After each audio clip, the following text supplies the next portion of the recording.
Hola Andy, ¿cómo estás? Aquí en clase.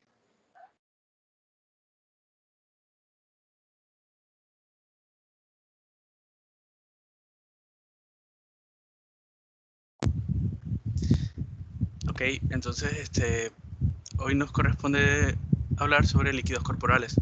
Entonces hoy vamos a hablar sobre hipernatremia y hiponatremia. Bien, pasa a la siguiente.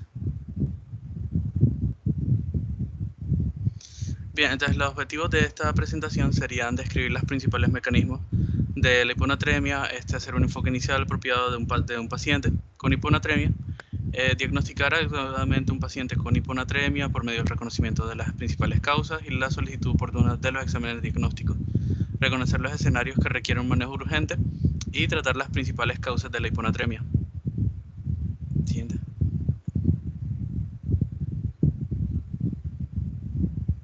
Bien, entonces la hiponatremia, por definición, es la disminución de las concentraciones de sodio sérico por debajo de 175 milimoles por litro. Epidemiológicamente se ha encontrado que el 15 al 20% de los ingresos hospitalarios por urgencia van a contraer esta patología y hasta el 20% de estos van a ser pacientes críticos. Aunque en Harrison menciona de que este parámetro puede llegar hasta 22%. Esta puede estar asociada a una mayor mortalidad y una mayor morbilidad, y también puede extender lo que sería el ingreso intrahospitalario. Bien, pasa a la siguiente.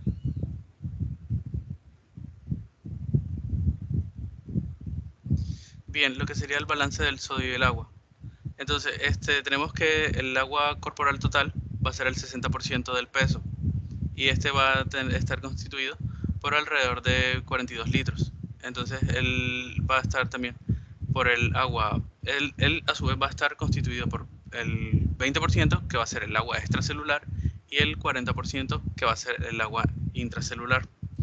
Estos parámetros del agua corporal van a estar como regulados, o van a tender a variar por factores, que estos factores van a hacer que varíen, y el factor principal de esto va a ser la edad. Específicamente, ya que mediando la edad va a variar lo que sería la grasa corporal, ya que como tal los adipocitos, que son el principal constituyente de la grasa, no van a contener agua. Entonces el agua se divide en los compartimentos intra y extracelular, en los cuales también a su vez van a estar divididos en compartimentos intravascular, que va a ocupar el 25%, y el intersticial, que ocupa el 75% de estos rangos. Okay. La regulación del volumen intracelular va a ser importante, ya que va a medir lo que sería el normal funcionamiento celular. Estos van a depender de lo que sería la osmolaridad plasmática, y también por lo que sería el balance de agua. Entonces, por otra parte, también va a estar lo que sería, bueno, por decirlo de alguna manera, la principal función de esta va a ser lo que sería mantener una adecuada perfusión y una regulación en lo que serían los balances del sodio. Pasa a la siguiente.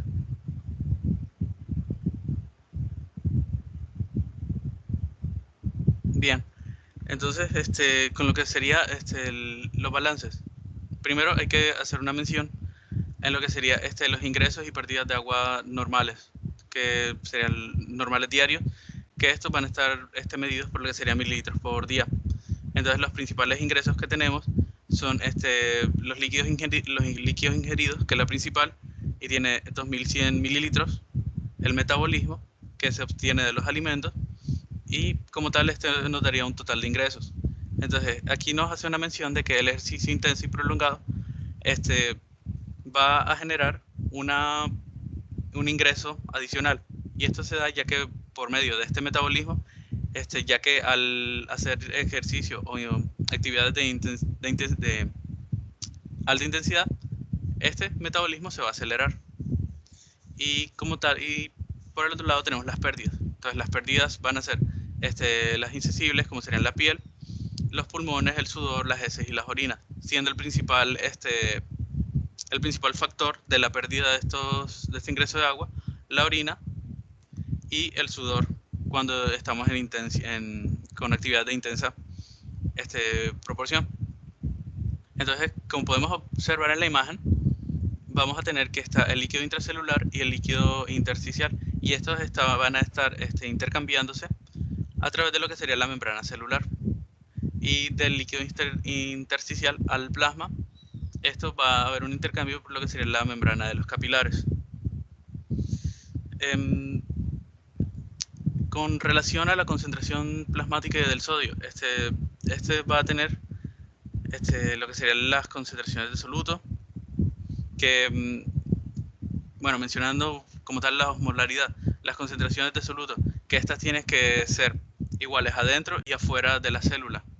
Entonces, como tal, estos van a estar mediados por mecanismos como podrían ser las bombas sodio ATPasa, que estas van a excluir funcionalmente el sodio de la célula intercambiándolo por potasio mediante un transporte activo.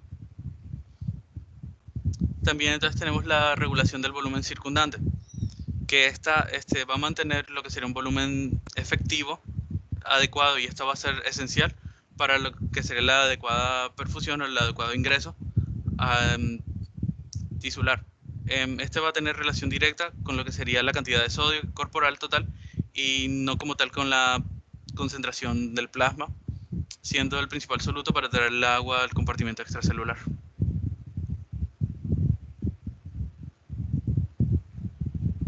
Bien, paso.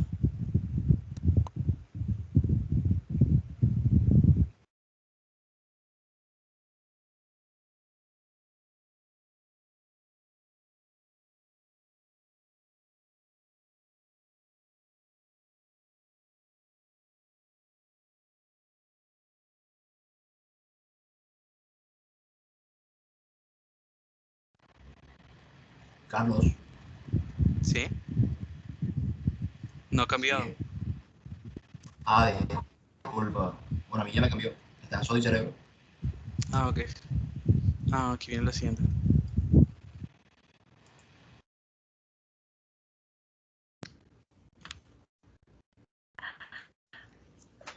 Bueno, en esta diapositiva, esperen un momento, prende la cámara.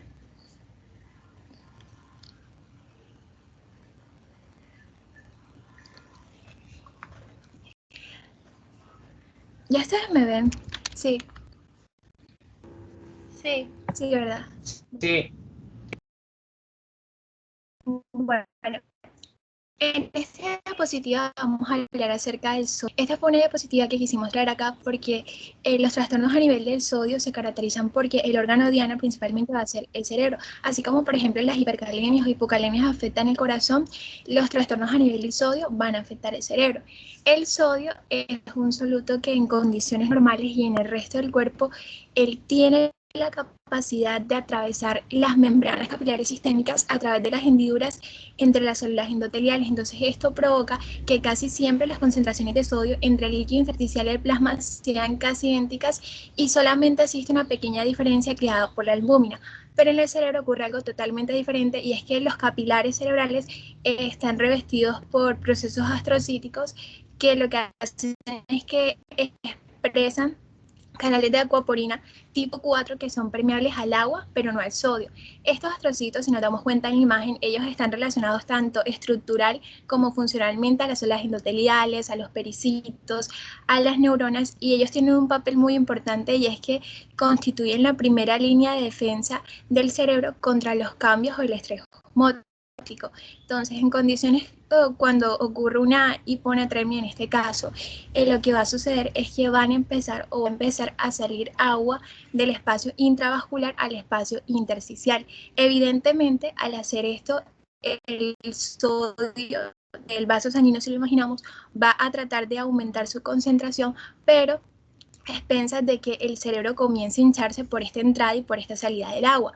Algo que hay que tener claro aquí es que en otros tejidos, si sucede esto, otros tejidos van a poder controlarlo. Sin embargo, el cerebro, debido a la rigidez que tiene por el cráneo, no va a ser capaz de provocar o de controlar este ingreso de agua que está llegando acá, y va a provocar algunas de las principales complicaciones de la hiponatremia e hipernatremia, que van a ser el edema cerebral, el cual puede conllevar a ya sea un aumento del volumen cerebral, una herniación cerebral, y también puede conllevar también a una hipertensión intracraneal. Entonces la célula lo que hace para defenderse de estas variaciones osmolares es que empieza a activar ciertos mecanismos para tratar de solventar lo que está sucediendo.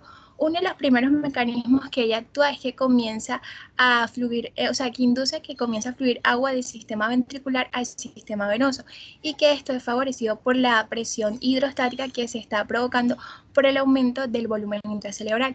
Otro de los mecanismos es la activación de transportadores de membrana. Sin embargo, aunque es un mecanismo muy rápido, es muy poco eficiente. Y otros mecanismos acerca de los que se habla es de los molitos orgánicos. Los molitos orgánicos no son más que moléculas orgánicas, vale la redundancia, como por ejemplo el glutamato, la taurina, el miosininositol, que estos son liberados con el fin de tratar de mantener un equilibrio osmótico. Entonces, una vez estos se liberan, comienzan a activarse transferencias de taurina a taurina célula, lo que permite que la su volumen mientras que los astrocitos se hinchen. Pero cuando ocurre un periodo de 24 a 48 horas, estos astrocitos comienzan a perder su volumen, y esto los hace mucho más susceptibles a las lesiones por la corrección rápida de los valores de sodio en estos pacientes. Y aunque estos mecanismos que les acabé de mencionar en un primer momento son funcionales, o sea, ayudan a como mantener el equilibrio, también pueden tener consecuencias deleterias, ya que, como les mencioné, entre los molitos orgánicos también se encuentra el glutamato, el cual puede inducir a que las personas con hiponatremia presenten convulsiones. Ya pasa, 8. Vale, te quiero complementar una parte. Recuerden ustedes Vale. también, chicos, que a nivel hipotalámico, o sea, existen hormoreceptores que ante un aumento pues, de la osmolaridad plasmática regulan la secreción de ADH y la sensación de sed. Entonces, como ya sabemos, la ADH, también denominada vasopresina, es sintetizada en el hipotálamo, en los núcleos supraóptico y paraventricular, que se almacena también en la hipófisis posterior, y ella tiene un efecto a nivel del tubo colector, que se une a su receptor. Entonces, en presencia de esta, las acuaporinas, ellas se insertan en la membrana luminar, lo que permite que el agua fluya, atraída por una alta concentración de solutos que están en el intersticio. Ya. Entonces, aumenta la osmolaridad y disminuye el volumen urinario. Y existen diferentes también estímulos que, aparte de este, por ejemplo, como la hipovolemia, el estrés, el dolor, las náuseas, el embarazo, y algunos fármacos que van a indicar y a iniciar todos estos mecanismos fisiopatológicos que vale, y este que dije yo de la ADH. Aquí voy a decir gracias.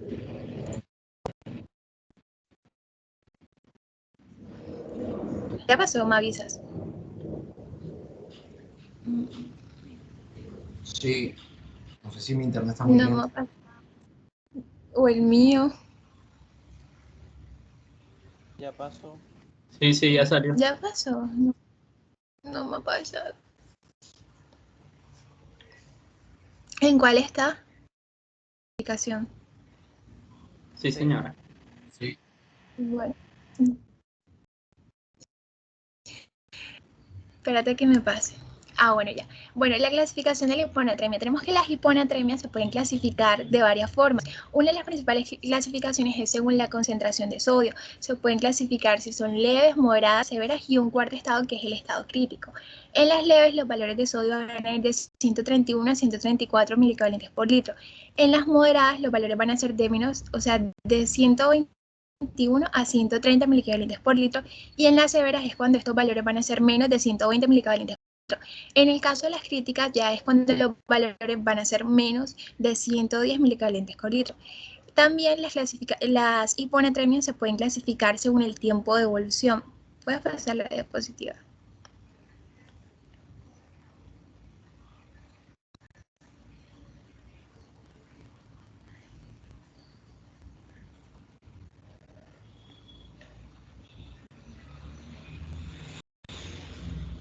Bueno, según el tiempo de evolución, estas pueden ser agudas y crónicas. Agudas cuando existe un tiempo de evolución documentado menor de 48 horas y crónicas cuando el tiempo de evolución documentado es más de 48 horas, y también deberían considerarse crónicas todos aquellos casos de hiponatremia en los cuales el tiempo de evolución no esté bien documentado, siempre y cuando la anamnesis y el examen físico nos indiquen de que no se trata de una clasificación aguda. Esta clasificación que les acabé de mencionar es importante, sobre todo ahorita que veamos el tratamiento, ya que el edema cerebral, como les acabé de mencionar anteriormente, suele ocurrir con más frecuencia en las hiponatremias de menos de 48 horas, es decir, en las hiponatremias agudas, ya que los estudios experimentales han demostrado que el cerebro necesita aproximadamente 48 horas para adaptarse a un ambiente hipotónico, pero antes de esta adaptación hay riesgo de edema cerebral, debido pues a la inferior osmolalidad extracelular, que permite el paso del agua dentro de las células. Sin embargo, una vez se haya cumplido la adaptación,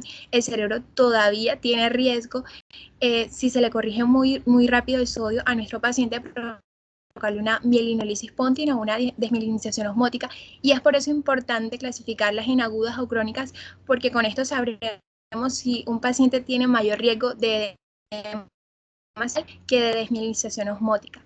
Según la gravedad de los síntomas, las hiponatremias pueden ser leves, moderadas y severas. Leves, normalmente el paciente en esta va a presentar cefalea, espérate un momento que no veo, cefalea, déficit de atención, alteración de la memoria, irritabilidad, trastorno de la marcha.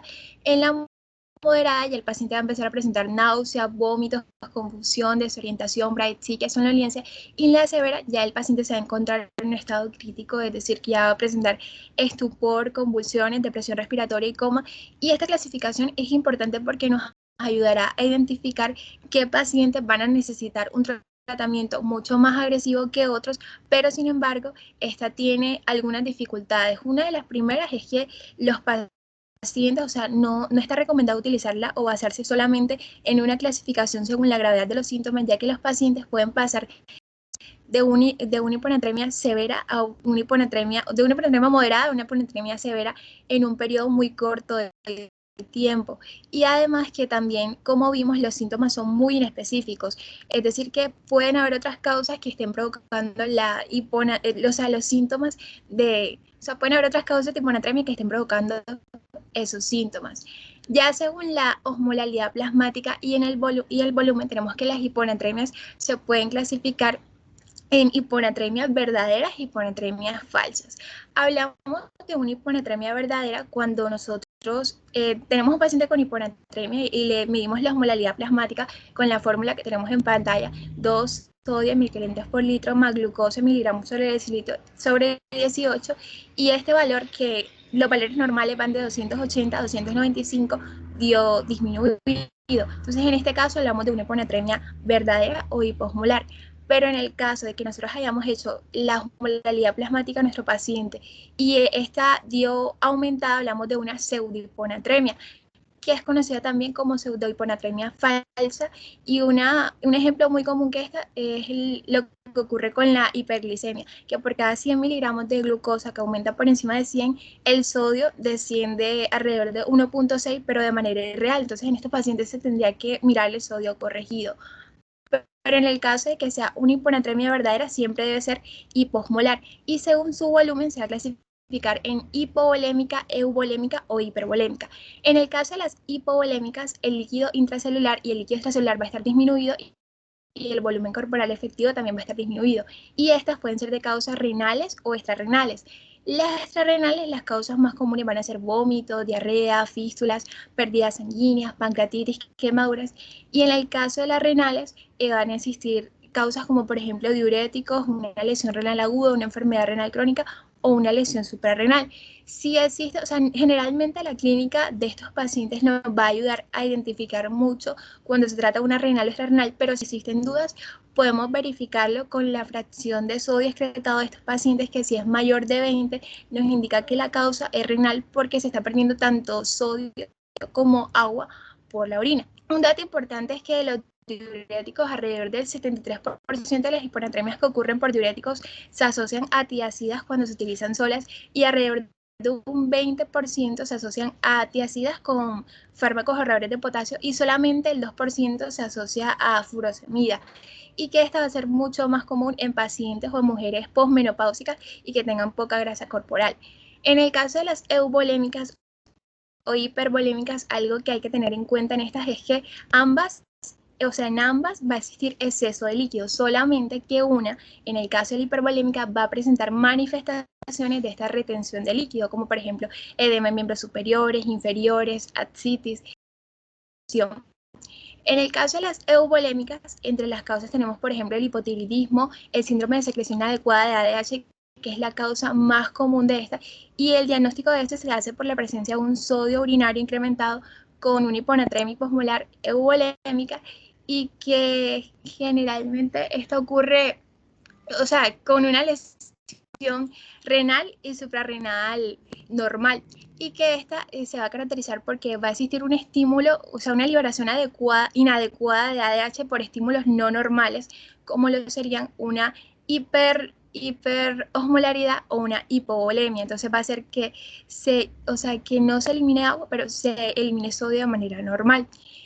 En el caso de la apotomanía, van a ser pacientes psiquiátricos que consumen mucha agua, y los postquirúrgicos los asocian a esto debido a que los postquirúrgicos son estados en los que las personas sufren una situación de antidiuresis, y sobre todo esto viene dado por la hormona antidiurética que comienza a liberarse, como por ejemplo el dolor, las náuseas, el estrés, sumándole que a los pacientes en los postquirúrgicos se les dan soluciones hipotónicas que, pues, bueno, empeoran más el curso de estas hiponatremias. En el caso ya de las hipervolémicas, como les había mencionado, estas causan con manifestaciones de retención de líquidos, y entre las causas más comunes tenemos la falla cardíaca, porque la falla cardíaca lo que sucede es que disminuye el volumen minuto cardíaco, y este es captado por los vasoreceptores, y entonces estos comienzan a inducir a la liberación de 3 hormonas. Primero, la activación del sistema renina-angiotensina-aldosterona. Segundo, la activación de la noradrenalina. Y tercero, la liberación de la ADH. Entonces, todo esto en conjunto provoca una vasoconstricción renal, que lo que hace es que induce a que haya menor excreción de agua. En el caso de la cirrosis hepática, el mecanismo es muy parecido, solamente que no se da por la reducción del volumen minuto cardíaco, sino por la vasodilatación del lecho plásmico, lo cual lo captan los vasoreceptores como una disminución de la resistencia vascular periférica. Entonces comienzan a activar todos esos mecanismos para aumentar comienzan a activar todos esos mecanismos neuromorales. Y ya, creo que hasta ahí es la mía. ¿Bachir? Hasta acá, pero... no, está ahí. Bueno, las manifestaciones clínicas... sí. Las manifestaciones clínicas, vamos a tener que los síntomas van a depender de la intensidad y la velocidad de disminución de la concentración de sodio en el plasma. Como veremos, casi siempre los pacientes que están en aguda, casi nunca, que están en una fase aguda y que tienen concentraciones de sodio leves, casi nunca presentan síntomas, mientras que ya unos que están en una fase moderada o severa, ya ellos sí van a empezar a manifestar síntomas, y generalmente son los mismos síntomas, como por ejemplo vómitos, somnolencia excesiva, convulsiones, coma y confusión y cefalea. Pero va a depender en realidad de cuál sea la gravedad de la hiponatremia que el paciente esté presentando. Bueno, me avisan todos cuando vean mi cámara. Ahora vamos a empezar hablando sobre una parte importante, que es el diagnóstico. Discúlpeme, ven, sino para que no haya inconveniente. Bueno. Sí te ves. ¿Qué pasa? La hiponatremia, como ya sabemos, en sí ella es una entidad bastante prevalente. Lo vamos a ver mucho en los pacientes internos, y sí tiene consecuencias en cuanto a la morbilidad y la mortalidad si no se trata de manera adecuada. Hoy está. Más adelante daremos el enfoque a esto. Bueno, el enfoque inicial debe ser ordenado y secuencial, con una correcta anamnesis, con un examen físico que le hagamos al paciente. Y lo primero que uno debe considerar es una pseudohiponatremia y descartarla. Y los exámenes iniciales que pueden ser la glicemia, como ya lo dimos previamente, cómo está la función renal, pues para la respectiva corrección del sodio. Ahora, ya confirmada esa hiponatremia, lo que se debe enfocar es según la osmolaridad, es decir, la tonicidad y el estado hemodinámico del paciente. Ahora, ante una causa que no se aclara, se debe realizar osmolaridad y sodios urinarios, pues, ¿para qué? Para precisar objetivamente la volemia del paciente y para determinar si la causa es renal. Pues además de orientar ese enfoque diferencial. En casos de enfermedad renal o ingesta de diuréticos, la determinación de causa de hiponatremia es a base del sodio urinario. Eso es para que lo tengan en cuenta. Y el volumen de agua extracelular, que puede no ser representativa, pero en estas situaciones son posibles todas las causas de hiponatremia hipotónica. Pues porque en el diagnóstico diferencial hay que tener en cuenta los datos clínicos disponibles y la información que uno haya hecho en la anamnesis del paciente, cómo ha sido su evolución. Y si bien el tratamiento en algunas ocasiones pues requiere la corrección del sodio como tal, de hecho no es tan importante incluso como corregir la causa de base que la está dando, porque si uno corrige la causa de base, automáticamente esa hiponatremia del paciente ya va a estar descartada. Ahora, no se debe olvidar el riesgo de nosotros corregir el sodio muy rápido, ya que es el riesgo este que estaba hablando la compañera Valentina de desmielinización osmótica o mielinólisis póntica, y siempre que esté atento a las metas de corrección, que más adelante se lo vamos a explicar con una fórmula, la de Android Truebas. Pero bueno, eso ahora. Primero vamos a hablar del tratamiento de la hiponatremia. ¿Qué tenemos que tener en cuenta? Este dependerá de por sí de la correcta clasificación. Espero que se acuerden de las clasificaciones que hicimos referente a la cantidad de sodio urinario, referente a la osmolaridad, referente a la volemia, entonces, y referente a las manifestaciones clínicas del paciente. La gravedad de los síntomas y la magnitud de hiponatremia, si es leve, si es moderada, si es severa, ok. Bueno, esto es fundamental. ¿Por qué? Para diferenciar si se trata de una hiponatremia aguda o una hiponatremia crónica también y determinar si hay daño estructural. Y bueno, esos son los parámetros a tener en cuenta. Entonces, empecemos. Con las hiponatremias agudas, ahí se tienen en cuenta dos cosas, más que todo. Si es leve, es decir, si el sodio va entre 131 y 134, ahí casi siempre los pacientes son asintomáticos, normalmente. Pero si ustedes, como ya futuros médicos, consideran que el paciente esa hiponatremia le va a empeorar, pues la recomendación es solamente administrar 50 cc de solución hipertónica. Solamente eso. O sea, quédense ahí. Esa es la indicación en aquellas hiponatremias agudas, si son leves, y cuyo valor de sodio esté entre 131 y 134, teniendo pues el paciente asintomático. Pero, cuando ya es hiponatremia, uno la encuentra moderada o severa, es decir, el sodio entre 129 y 121, o sodio menor a 120. Esas casi siempre son ya sintomáticas en la mayoría de los casos, las hiponatremias agudas. ¿Y qué debemos hacer ahí? Existen dos tipos de manejos clásicos que son los que podemos ver en pantalla, que es el manejo americano y un manejo europeo. Entonces, ¿qué nos dice a nosotros el manejo americano? Uno con el manejo americano, uno inicia con 100 cc de solución salina al 3%, y eso lo pasamos durante 10 minutos. Durante 10 minutos. Si el paciente persiste con síntomas, vuelve y juega. Otros 100 cc de solución hipertónica, y ajá, o sea, volvemos y lo diluimos durante 10 minutos. Y si el paciente persiste con su cuadro clínico, puede volver a administrarle otros últimos 100 cc. O sea, ¿qué buscamos nosotros normalmente en el manejo de estas hiponatremias agudas? Como existe el riesgo de provocar una mielonisis póntina, la recomendación es que no sobrepasemos en las primeras horas los 4 o 6 mil equivalentes. O sea, obviamente desde el diagnóstico, que no sobrepasemos esos 6 mil equivalentes de sodio. O sea, le podemos dar bien seguros de 4 a 6. Y estén seguros que este manejo americano, tanto el europeo que les voy a decir y el que les acabo de decir, esa formulita no sobrepasa en ese valor. ¿Y por qué, o sea, por qué tanto cuento con esto? Porque es que se dice que sobrepasar, hay unas literaturas que dicen 10, otras dicen 8, ya. Entonces, se dice que sobrepasar esos 8 mil equivalentes aumenta el riesgo de mielonisis póntina, ya. ¿Qué quiere decir? Que ustedes no pueden sobrepasar más de 4 a 6. Porque si sobrepasan ese valor y pasan más de 8, pueden llevar al paciente a una complicación que es desarrollada por el sobreexceso de sodio en la solución hipertónica. Quiere decir que estos 100 cc que ustedes le están administrando al paciente van a subir de 4 a 6. Bueno, y ustedes se preguntarán, o sea, ¿por qué de 4 a 6? ¿Por qué no 1? ¿Por qué no 2? ¿Por qué no 3?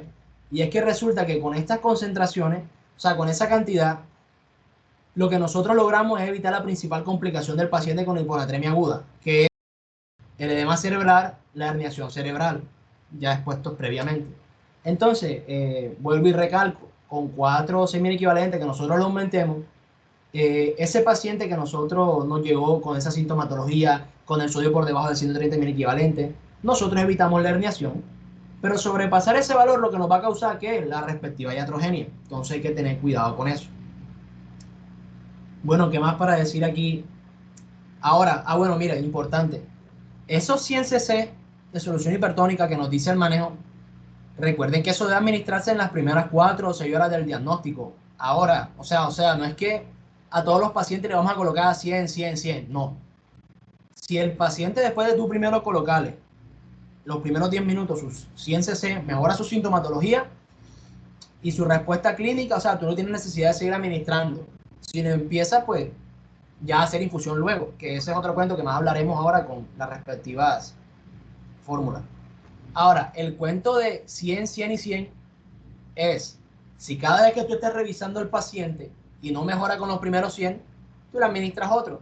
Y si vuelve y no mejora, ya es que administra los siguientes 100. Pero no es como que tienes que administrar las 3 veces. Ya. Entonces, ahora, con el manejo europeo uno lo divide en 2 bolos de 150 cc de solución salina al 3%. Y entonces eso lo pasamos durante 20 minutos. Y si el paciente no mejora, podemos administrar otros 150 cc de solución salina al 3% en otros 20 minutos. Es más, observen que es lo mismo, o sea, el total de las dos es 300 cc, sino que el manejo europeo lo divide en tiempo de 20 minutos y 150 cc y el americano de 100 cada 10. Y nosotros podemos utilizar en verdad cualquiera de las dos, no decía la literatura. Al final de cuentas es lo que más uno se apega con la experiencia clínica que va a tener después. Y bueno, recordemos que la Pontina, ella desarrolla diversos trastornos neurológicos como cuadriplegia, y esos están asociados ¿a qué? A esas lesiones simétricas de tipo desmielinizante, que no son inflamatorias, por cierto, en la base de la protuberancia. Actualmente se conoce, pues obviamente, que estas lesiones son originadas en la complicación de hiponatremia severa, cuando se corrigen muy rápido, especialmente si son prolongadas, y en el 10% de los casos ocurre en regiones extrapontinas. Pero bueno, esto era para comentar un poco más sobre el respectivo cuadro de iatrogenia que podemos llevar a nuestro paciente. Y el diagnóstico de esta, obviamente, se hace con una resonancia magnética, en la cual se pueden evidenciar las lesiones. Bueno, hablando ya de el manejo de la hiponatremia ya crónica, recordemos obviamente que esta se desarrolla en un lapso mayor a 48 horas y habitualmente estos pacientes se pueden encontrar sintomáticos y poseen un riesgo bajo de desarrollar complicaciones neurológicas como edema cerebral, ya que los mecanismos de regulación de volumen cerebral normalmente aquí ya van a estar activados. Esto es algo crónico. Sin embargo, les quiero decir que estos pacientes presentan un riesgo aumentado de que de desarrollar complicaciones generadas por el tratamiento inapropiado. Entonces, en el caso de que sea asintomática, no constituye pues lo que sería una urgencia terapéutica. Y el tratamiento uno puede efectuarlo en función a la etiología de esta, corrigiéndola. Además, hay que tener en cuenta también el ritmo de corrección, que debe ser muy lento. ¿Para qué? Para dar tiempo a que el cerebro pues se adapte y dé un aumento de la osmolaridad y evitar esa mielinólisis pontina. O sea, lo que yo quiero decir es que, por ejemplo, para la hiponatremia crónica, ahí sí es un poquito más difícil. Y nosotros también la tenemos que dividir si son leves, si son moderadas, si son severas. Pero tanto en síntomas dependiendo del valor del sodio, ya, y dependiendo también si hay daño o daño estructural, como así, una ACV o un CA. Entonces, si tenemos un paciente nosotros con un sodio entre 131 y 134, eso no se repone ahí. O sea, ahí lo que hay que hacer es buscar la causa y tratarla. Con eso tú vas a mejorar a este paciente. Pero si el sodio está menor a 130, es decir, entre 130 y 121, ahí ya tendrán que ver si hay síntomas, si hay daño estructural, Si no existen síntomas y no hay daño estructural, uno trata de buscar la causa. O sea, no se reponen tampoco. O sea, traten la causa. En caso tal de que no esté con un cuadro clínico malo el paciente. Pero si el paciente presenta un sodio entre 130 y 121 y si presenta síntomas moderados o severos y si existe daño estructural, un paciente que tenga, por ejemplo, antecedentes de ACV isquémico, hemorrágico, neoplasias, como ya dije, ahí sí deben reponer. ¿Y cómo lo hacen? O sea, como lo expliqué previamente en las hiponatremias agudas, lo pueden hacer tanto con la fórmula americana o como con la fórmula europea. Ya esa pues no la voy a repetir porque ya la expliqué previamente. Ahora, si el sodio está por debajo de 120 mil equivalentes por litro, ¿qué recomendación hay? Uno tiene que usar una infusión de 15 a 30 cc de solución hipertónica por hora. Esto es lo que deben hacer en las hipernatremias. Bueno, recordemos aquí, para que no se olvide nunca más, ¿qué solución vamos a utilizar? Uno usa siempre solución salina al 3%. ¿Y cómo se prepara? Uno coge, las pintas normalmente aquí vienen de 500 cc. Uno coge, saca, coge 400. Profe. Bachir, qué pena. Sí, es que dijiste hipernatremia. Recuerda, estás hablando de hiponatremia. Disculpe, me enredé en palabras, hiponatremia. Dale. Entonces, uno en las hiponatremias usa eso, esa solución salina del 3%. ¿Y cómo se prepara? Pero, disculpe mi error. Uno coge 410 cc de esa solución salina al 0,9 y le pone 9 ampollas de natrol. Así es que se prepara la respectiva solución. Bueno, hasta aquí mi intervención.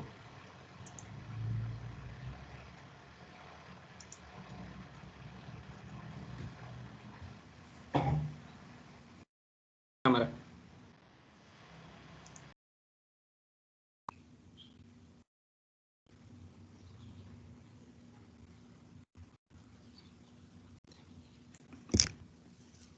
Ahora sí se ve. Sí, sí se ve. Bueno, luego ya de que se da que como tal que la fase aguda y que ya esta ya se resuelve, es decir, que ya subimos de los 4 a 6 miliequivalentes, que lo que hacemos es dejar al paciente con infusión. Entonces, ¿cómo calculo que la cantidad de sodio pues, que necesita el paciente en infusión? Pues hay una fórmula que es la fórmula de Adrogué-Madías. Entonces, ¿en qué consiste esta fórmula? Esta fórmula es sodio que es de la infusión o sodio que es de la solución menos el sodio que del paciente sobre el agua corporal total más 1. Entonces, ¿cómo saco yo el agua corporal total del paciente? Acuérdense de que como tal, nosotros como agua corporal total tenemos un 60%, ¿ya? Y en las mujeres esto va a variar, pues, por lo que sabemos de que la mujer tiene un poco más de grasa. Entonces, que esta va a variar en 50%. Entonces, para hacerlo más fácil y hacer que la regla quede 3, se pasa a 0.6 y 0.5. Entonces, esto se va a multiplicar por el peso que del paciente. Entonces, aquí tenemos un ejemplo. Entonces, el hombre que pesa 70 kilos. Entonces, eso por 0.6 porque es hombre. Entonces, el sodio sérico pues, que tiene el paciente es 113. Y lo queremos llevar a 120. Entonces, lo que vamos a aumentar son 7 miliequivalentes. Entonces, una solución salina al 3%, pues sabemos que tiene 513 miliequivalentes sobre litro. Entonces, vamos a restar que es lo que sería el sodio que de la infusión, que sería ese, porque esa es la solución que vamos a utilizar en este caso, menos 113, que sería el sodio plasmático del paciente. Eso nos daría 400. Y el peso por el peso que del paciente o el agua corporal total del paciente, pues sería más 1, pues nos daría 43. Al dividir esto nos daría 9,3 miliequivalentes. Eso es lo que tendría un litro que de solución salina al 3%. Ya. Entonces, para calcular en sí el 7 o los 7 miliequivalentes que le queremos poner al paciente, pues vamos a hacer una regla de 3. Entonces, sería un litro de cloruro de sodio al 3%, es igual a 9.3 miliequivalentes. Entonces, ¿cuántos cuántos litros se necesitaría para administrarle al paciente 7.000 equivalentes. Eso nos daría 0.75, que serían 750 cc en 24 horas, que corregirían los 7.000 equivalentes. Pasa, por favor.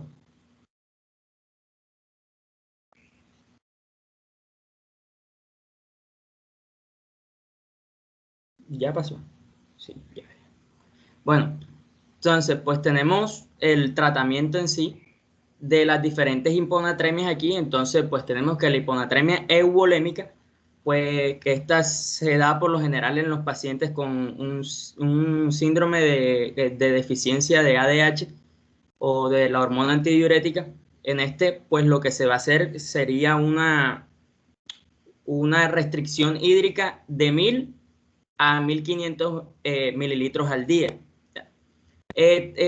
También hay algunas guías pues que han aceptado o ya se aceptó el uso de los baptanos, ya, como sería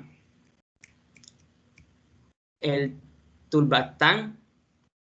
Y también aquí en la euvolémica, que también han mostrado buenos resultados, que es lo que sería el litio, la urea, que estos se emplean en la hiponatremia crónica sintomática. ¿Ya?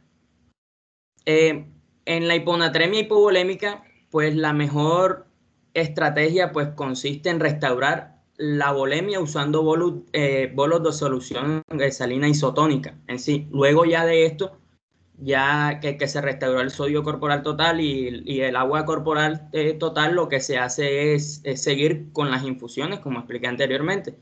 Y la hiponatremia hipervolémica, pues esta se da principalmente en pacientes con insuficiencia cardíaca. Y entonces lo que vamos a hacer que con estos pacientes es restringir la restricción de agua y promover la utilización de diuréticos para que el paciente pues libere más. Sí, para que libere pues el agua pues que tiene en sí. Entonces el Tolbactam también ha mostrado buenos resultados en la insuficiencia cardíaca y en la cirrosis hepática. Pasa, por favor. Bueno, ahora continuamos con lo que sería la hipernatremia. Pues la hipernatremia, pues sabemos que sería la concentración de sodio superior a 145 miliequivalentes sobre litro. Entonces, esta es mucho menos infrecuente que lo que sería una hiponatremia, pero esta conlleva a unas tasas de mortalidad incluso más altas, ¿ya? Entonces, esta la lleva incluso hasta del 40 al 60%, aumenta la morbimortalidad en estos pacientes. La hipernatremia en sí, su incidencia es mayor en niños y en pacientes de edad avanzada. Esta suele ser consecuencia de lo que sería un déficit de agua y de electrolitos primordialmente en pacientes que pierden más agua de lo que sería el sodio, o sea, más agua que el sodio, pero también se ven casos como en pacientes que se ve impedido la ingesta de agua, que ya voy a explicar más adelante que lo que sería la etiología de cada uno de estos. Pasa, por favor.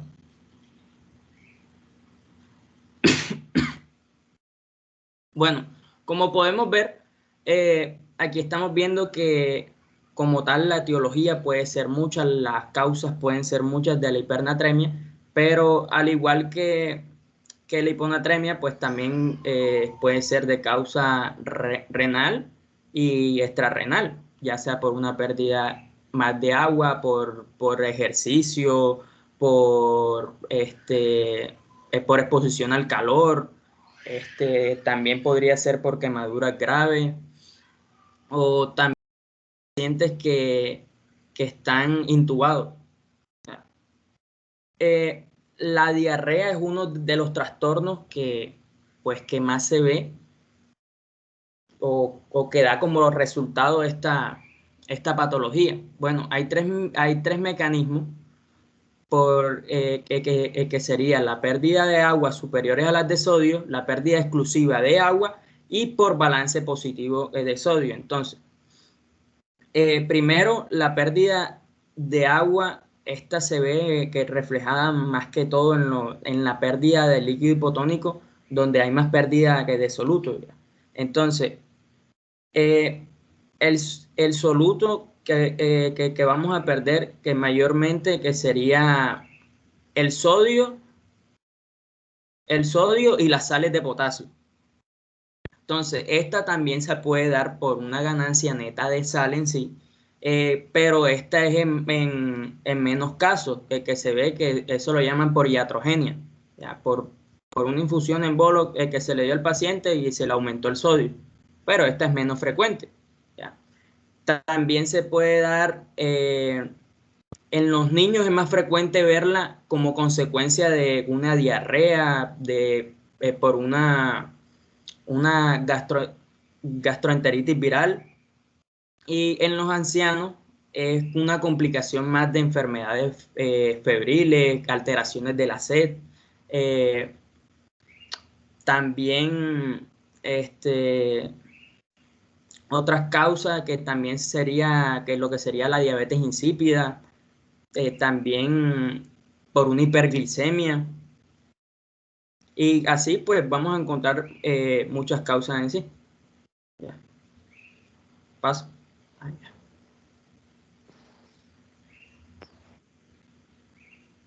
Listo. Bueno, ahí me ven ya. No, sí, ya. Sí, ya te ves. Ya. Listo, bueno, entonces, aquí en la fisiopato vamos a tener que las condiciones clínicas que cursan con hipernatremia siempre van a notar invariablemente dos cosas: hiperosmolaridad hipertónica y lo que es la deshidratación celular. Ahora, la hipertonicidad plasmática va a producir dos cosas importantes, que es a lo que nos va a llevar toda la fisiopatología de esto. Primero, el estímulo del centro hipotalámico de la sed con aumento de la ingesta de agua. Estos pacientes tienen muchas ganas de tomar agua. Y segundo, la liberación de la ADH por los núcleos supraópticos y paraventricular de la neurohipófisis. Pasa, por favor. Lo importante acá es que la ADH va a actuar sobre tres receptores, tres tipos de receptores, que son los B1A, los B1A, B1B y B2. Los B1A están ubicados en lo que es el músculo lisovascular, provocándome vasoconstricción, en los hepatocitos, causándome glucogenólisis, y en las plaquetas, causándome agregación plaquetaria. En los B1B están ubicados entonces en la hipófisis anterior, mediándome la liberación de la ACTH. Y los B2, que son los que nos interesan a nosotros, están ubicados en el riñón a nivel de los túbulos colectores, donde ellos median lo que es la reabsorción de agua. Entonces, la activación de los receptores B2 por la ADH nos va a llevar de que se aumente, de que se estimule la adenilatociclasa, aumentándose el AMP cíclico y llevándome a que se dé lo que es la síntesis y el transporte de las acoporinas tipo 2. ¿Cuál es la función de la acoporina tipo 2? Hacer permeable al agua la membrana de las células que están en el túbulo colector, y esto nos va a provocar la antidiuresis. Ahora, de todos los iones que están presentes en el plasma y los líquidos corporales, lo que es el sodio y los aniones acompañantes como el cloro, ellos pueden aumentar la concentración en un rango suficiente que permita aumentar la tonicidad. Pero, por ejemplo, los otros solutos, como lo son los otros iones, como lo son potasio, calcio, etcétera, al aumentar su concentración, ellos van a provocar como efectos letales. Por sus propias características que tienen, mucho antes de que el rango alcanzado pueda llegar a normalizar lo que es la tonicidad y la osmolaridad efectiva. Entonces, a la inversa, cuando hay aumento de sustancias que difunden ampliamente a través de las membranas biológicas, va a haber aumento de la osmolaridad, pero no va a haber aumento de la tonicidad. ¿Por qué? Porque se iguala la concentración de estas en ambos compartimentos, que fue lo que vimos al inicio de la exposición. Por lo tanto, no hay como un cambio o un intercambio de agua en ninguno de los compartimentos. Pasa, Bashir. Ya en la parte de la clasificación, esta se clasifica al igual que la hiponatremia. Y hay que tener en cuenta el tiempo de inicio, esto es muy importante, aguda o crónica, en donde se documenta un aumento del sodio menor a las 48 horas siendo aguda, y cuando es crónica, aumento de sodio mayor a las 48 horas. En la severidad o gravedad, si es leve, va de 146 a 150, moderada de 151 a 151 a 59 y severa mayor a 160. Y en el volumen de agua la vamos a clasificar como hipovolemia, que es la más común, en donde va a existir tanto pérdida de agua como pérdida de sodio. En el examen físico vamos a encontrar al paciente con signos de hipovolemia, es decir, hipotensión ortostática, taquicardia, venas del cuello colapsadas. Puede haber también lo que es alteración en la conciencia. En la euvolemia existe pérdida de agua, pero con una concentración de sodio normal. Y en la hipervolémica, aquí hay un incremento total de sodio corporal, así como la cantidad de agua corporal. Este es mucho menos, a veces hasta resultado por la administración iatrogénica de soluciones hipertónicas o bicarbonato de sodio o tabletas de cloruro de sodio. Esta clasificación la vamos a tener muy en cuenta, y más lo que es la del tiempo de inicio, porque lo vamos a ver en las manifestaciones clínicas, que depende mucho de si el sodio aumenta rápidamente, es decir, si es aguda, o si aumenta lentamente, si es crónica, depende qué manifestaciones clínicas se van a dar. Entonces, pasa a decir, por favor.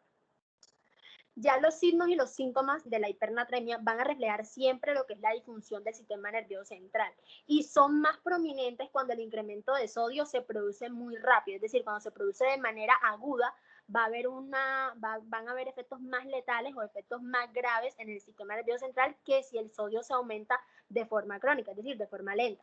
Los pacientes que son mayores de edad, ya pacientes adultos, ellos tienen pocos síntomas hasta que la hipernatremia se le vuelve muy severa, es decir, cuando ya superan los 160.000 equivalentes. Puede haber una sed intensa al principio, ya después eso progresa, ya ese cuadro desaparece, y luego se agrega lo que es debilidad muscular, estupor y luego el coma. Es donde el paciente ya está ya en lo peor. Ahora, en los casos de la hipernatremia que se adquieren en el hospital, los síntomas de la hipernatremia están ocultos. ¿Por qué? Por la enfermedad de base subyacente, la enfermedad que tiene el paciente. Ahora, la contracción cerebral que está inducida por la hipernatremia puede causar fácilmente una ruptura vascular, lo que nos puede conllevar a una hemorragia, por ejemplo, intracerebral o subaracnoidea. La retracción cerebral por pérdida de volumen tiende a ser contrarrestada por un mecanismo adaptativo, por una respuesta adaptativa, que se va a iniciar rápidamente y consiste en ¿qué? En la ganancia neuronal de unos solutos que son activos. Entonces, estos solutos, a medida que se van produciendo, como que van a restaurar la pérdida de agua. Es como en un mecanismo de adaptación. Este mecanismo aumenta la osmolaridad intracelular, pero no va a mantener la hipertonía extracelular. Entonces te va a conducir a una normalización del volumen cerebral. Que este mecanismo explica mucho el proceso por el cual pueden haber escasas manifestaciones clínicas cuando el sodio se aumenta de manera crónica, pero cuando el sodio se aumenta de manera aguda, el mecanismo de adaptación no va a ser como muy útil. ¿Esto por qué? Porque cuando estos solutos están siendo producidos y están regulando la volemia en el cerebro, va a hacer de que ellos se eliminen lentamente en relación con la velocidad a la que se produce. Entonces, por ese motivo, en los pacientes que tienen una hiperosmolaridad prolongada, el tratamiento enérgico con líquidos hipotónicos van a causar edema cerebral que se manifiesta con básicamente los efectos letales, que son como por ejemplo convulsiones, coma y muerte. Entonces hay que tener en cuenta finalmente, ya que aquí termino mi intervención, finalmente hay que tener muy en cuenta si el sodio aumenta rápidamente o aumenta lentamente, para así saber qué manifestaciones o a qué nos estamos enfrentando.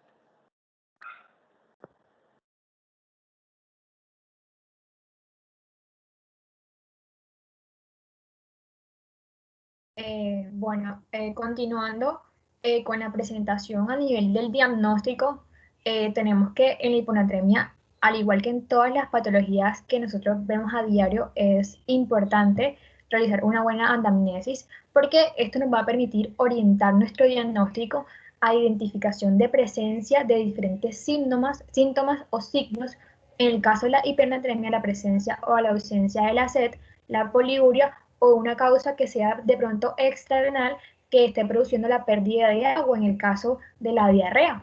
A nivel de la exploración física ya vamos a ver que más que todo vamos a realizar un examen exhaustivo de todo nuestro paciente, tanto físico como hemodinámicamente, cómo lo vamos a encontrar. Y es importante realizar un buen examen neurológico que esté bastante detallado, ya que también la valoración, vamos a también valorar el volumen del líquido extracelular, porque las personas que sufren de hiponatremia muchas veces tienden a tener un déficit particular de grandes cantidades de agua u otro déficit que va a estar combinado o relacionado con los electrolíticos o los electrolitos o también conjuntos con el agua, y esto es lo que van a mostrar una hipovolemia con una disminución también a nivel físico del pulso venoso yugular o hasta presentar el ortostatismo. Vamos a ver que realizar una buena corroboración con nuestro paciente al momento que nosotros le hagamos la anamnesis, saber cuánto es la ingesta de agua diaria, cuántas veces va al baño, más que todo la veces diaria de este paciente. También le va a sumar importancia para nuestro diagnóstico y también para orientar de una forma correcta nuestro tratamiento, porque al igual que en la hipovolemia, nosotros no podemos llegar a nuestro paciente y abordarlo a disminuirle totalmente en grandes cantidades el sodio porque vamos a producirle diferentes lesiones adyacentes. Entonces, a nivel de los laboratorios, vamos a ver que más que todo debe comprender la medición a nivel de la osmolaridad en suero y de orina.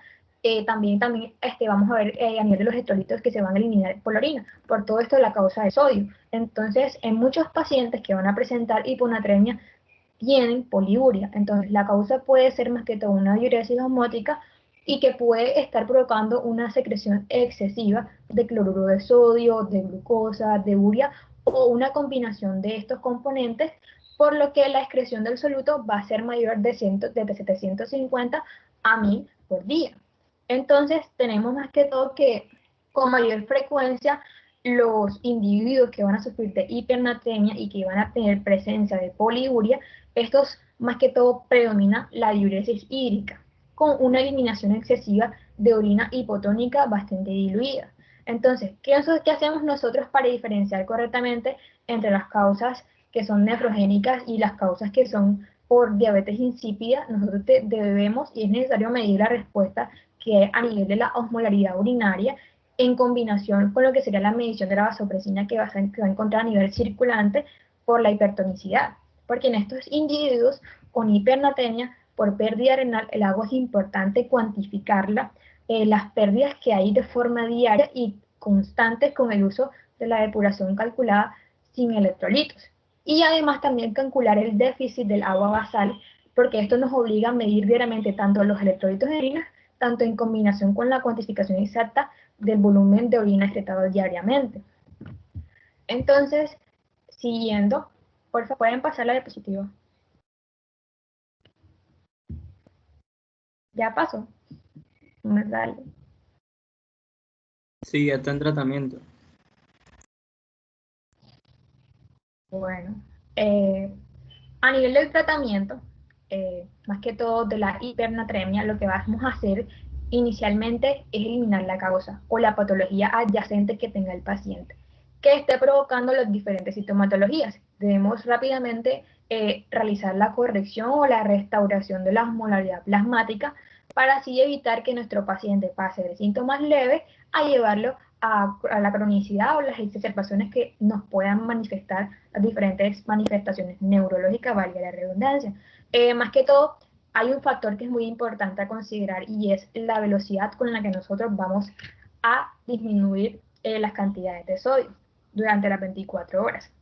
Porque en primera instancia existe la pérdida como tal del volumen cerebral que va a ser seguido a partir de la ganancia del soluto intracelular, lo cual va a hacer que este proviene de la degradación de las estructuras neuronales, y esto ocurre aun cuando hay una persistencia al mismo estímulo hipertónico, porque entre más lenta haya sido la instauración de la hipernatremia, mayor va a ser el tiempo que va a necesitar nuestro cerebro para liberar estos tipos de osmoles intracelulares y por lo que la corrección como tal de la hipernatremia, que sea algo muy rápido, va a producir edema cerebral, o también va a producir lo que es la intoxicación isotónica por agua. Al igual que la hiponatremia, nosotros no podemos, como les había comentado, llegar a bajarle a los pacientes grandes cantidades, porque nuestro cerebro no va a resistir o no va a adaptarse rápidamente a estas descompensaciones anormales.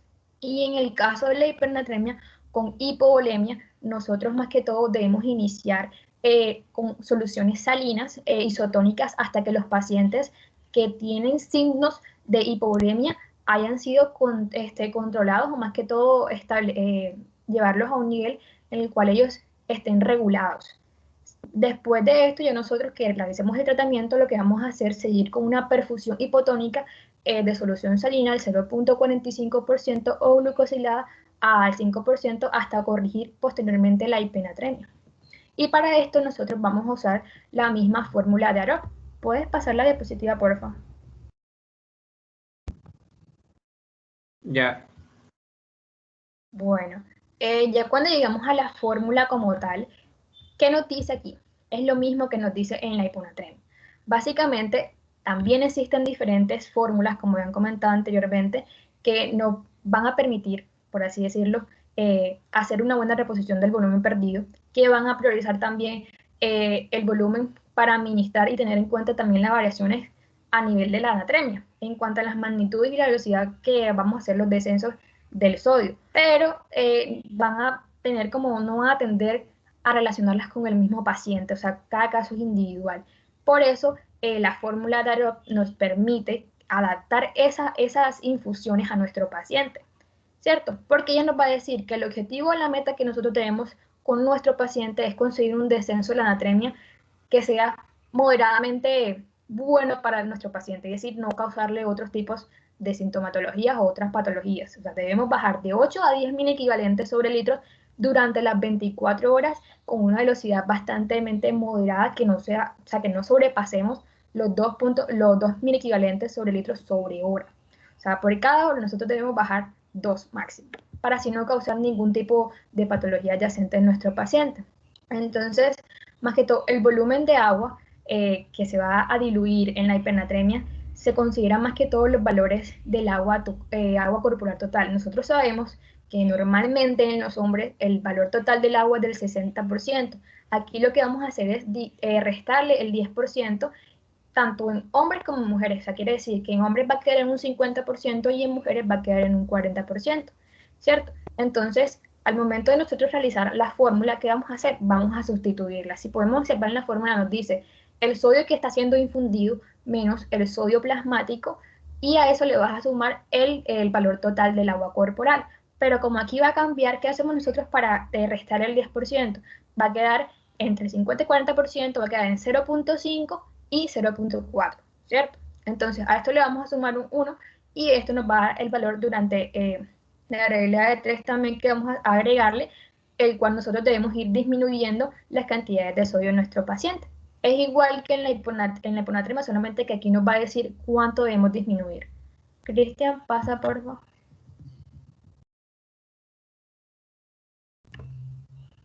Ya. Ya. Bueno, ya aquí lo que vamos a ver más que todo es qué debemos hacer en la hiponatremia con pérdida de agua pura. Vamos a usar soluciones de dextrosa al 5%. En la hiponatremia con pérdida de líquido hipotónico, vamos a usar solución de 0.2 a 0.45. En la hipernatremia de ganancia de sal, la solución por dextrosa al 5%.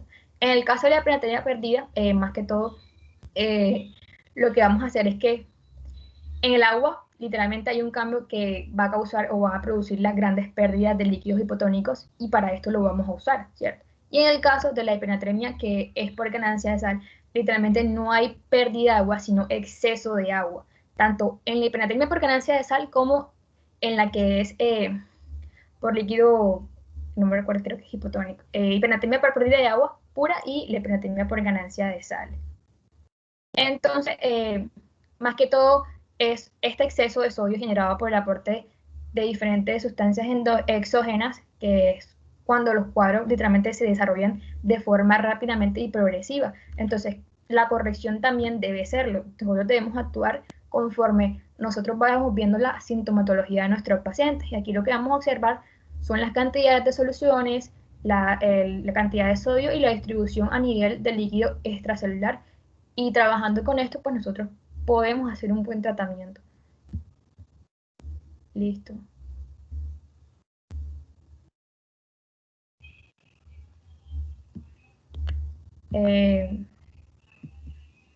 Aquí Listo. finaliza nuestra presentación. Listo. ¿Alguna pregunta, muchachos, antes de responder las preguntas? Sí, doctor, yo quería hacerle una pregunta. Claro.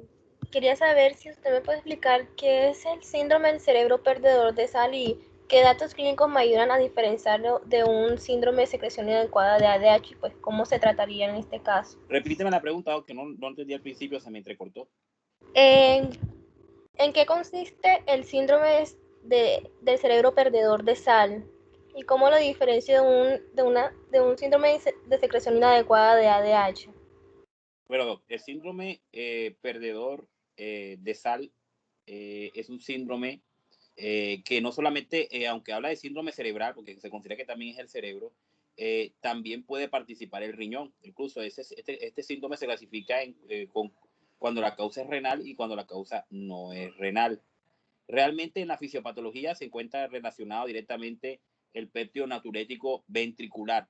Se considera que en el síndrome perdedor de sal se produce ectópicamente péptido natriurético ventricular o cerebral, el cual conlleva entonces a que se produzca, obviamente al unirse a su receptor en el túbulo contorneado proximal, cuando se produce en forma excesiva, obviamente a la natriuresis, que lo que desencadena finalmente es una reducción de sodio a nivel extracelular, porque el sodio totalmente es eliminado a nivel renal.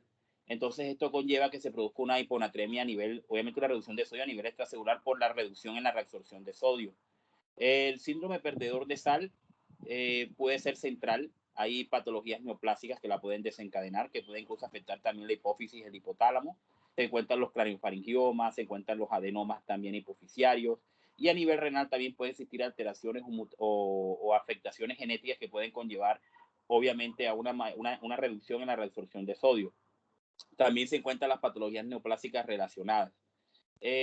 Bueno, la enfermedad perdedora de sal se encuentra más relacionada a las hiponatremias hipotónicas eubolémicas. A la diferencia de ¿tú hablaste de síndrome inadecuado de hormona antidiurética o me hablaste del otro contexto? El síndrome de secreción inadecuada de ADH. Bueno, o sea, de hormona antidiurética. Sí. Es muy difícil de definirlo porque el síndrome inadecuado de hormona antidiurética puede ser también renal y no renal, o sea, cerebral o central y no central.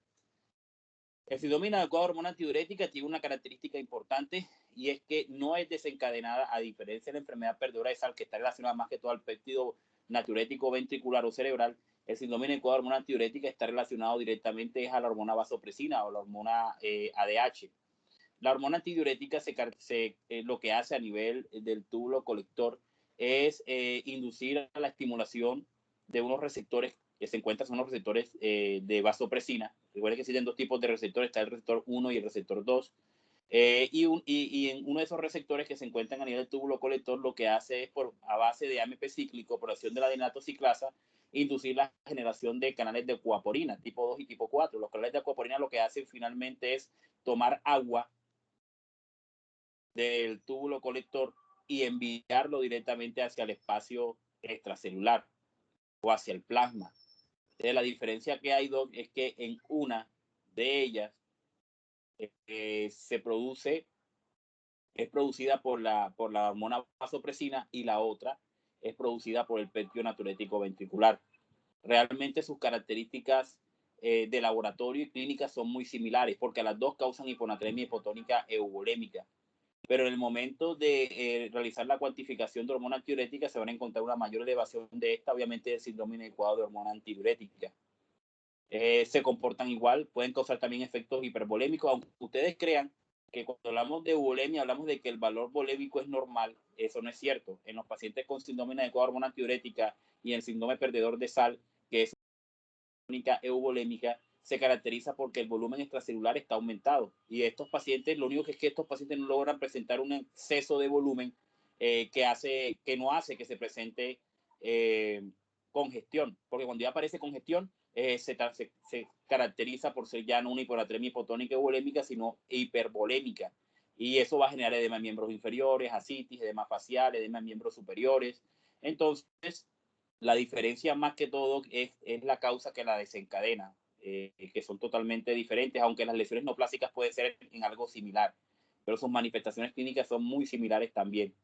Y en todas se produce un aumento de la tonicidad a nivel celular, a nivel renal. Ok, Doc, muchas gracias. Vale, Doc. ¿Alguna pregunta adicional?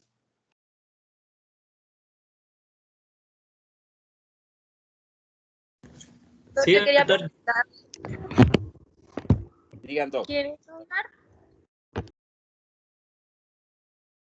Dale, Angie, habla.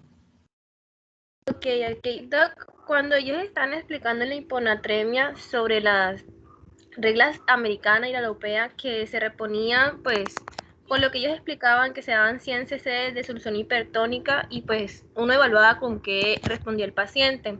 Y después de eso se aplicaban las fórmulas, pero el sodio, quería preguntarle, ¿el sodio que nosotros aplicamos en esa fórmula es el sodio con el que llegó el paciente o el sodio que presenta el paciente después de haberle repuesto los 100 cc pues, de que necesite?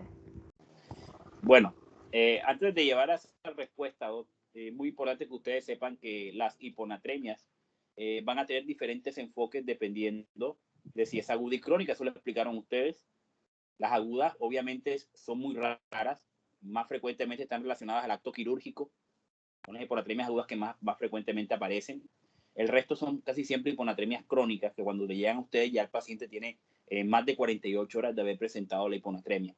Y ustedes muy bien hablaron de que la hiponatremia aguda, si el sodio está por debajo de 130, especialmente por debajo de 129, y hay manifestaciones clínicas neurológicas, entonces la recomendación es el inicio de tratamiento para la hiponatremia con bolos de solución salina hipertónica. Y cuando el sodio está por debajo de 120, sí o sí, si no es una pseudohiponatremia, se debe manejar con solución hipertónica, especialmente las eubolémicas, porque recordarán que las hipovolémicas, aunque también van a requerir soluciones hipertónicas, primero también tienen que aumentar el volumen, y eso lo hacen con soluciones isotónicas, porque ustedes no pueden utilizar altas concentraciones de volumen con soluciones hipertónicas porque pueden conllevar a un proceso que se denomina desmielinización osmótica, anteriormente también llamada mielonilisis póntina, que ya no se llama así porque eso no afecta solamente la vía póntina y no solamente desarrolla mielonilisis, sino que hay otros mecanismos fisiopatológicos relacionados. Entonces, teniendo en cuenta eso, se define un enfoque de tratamiento. Si el sodio está por debajo de 129 con manifestaciones neurológicas, o si el sodio está por debajo de 120 y descartamos que es una pseudohiponatremia, se maneja con las soluciones hipertónicas que ustedes acaban de comentar. Y existen obviamente dos tipos de fórmulas, la fórmula europea y la fórmula americana, que al final cuando se suman da la misma concentración, que son 300 cc. Una 100, 100, 100, la otra es 150, 150, y lo que también cambia es el tiempo de infusión de la solución.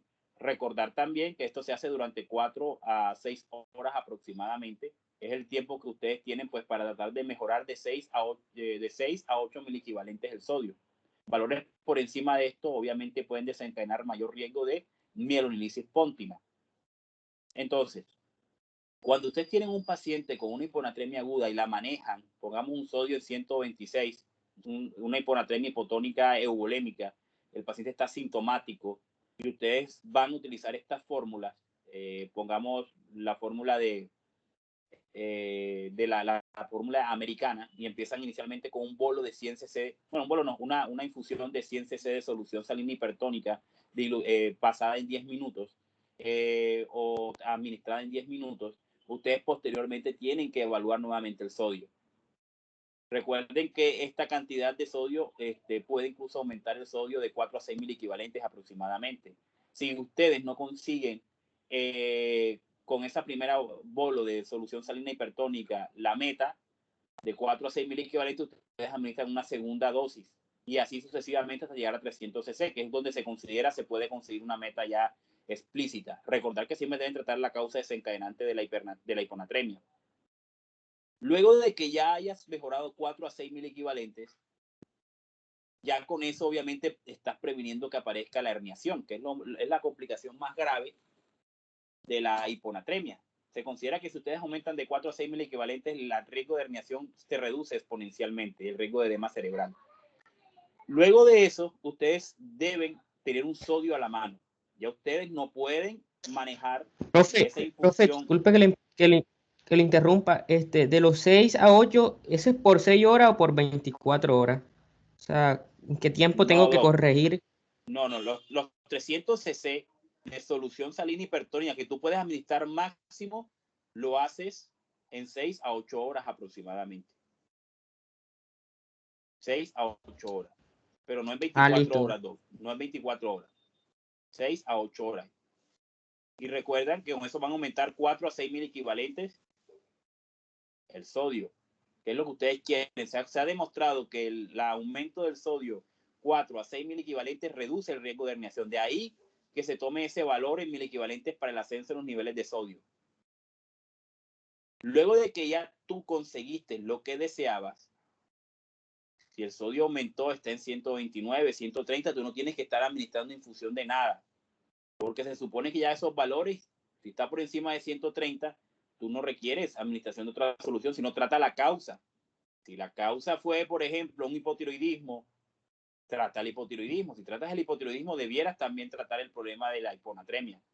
Si el problema fue porque el paciente es esquizofrénico y sufre de hipotomanía, o el exceso compulsivo de agua, pues si tú retiras esa causa, también vas a retirar la causa de hiponatremia, porque nada hacen ustedes manejando la hiponatremia si no tratan la causa que conllevó a la hiponatremia. Si tu sodio está por encima de 130 y el paciente está asintomático, tú no tienes que estar utilizando infusión. Pero pongamos ese paciente que ustedes le administraron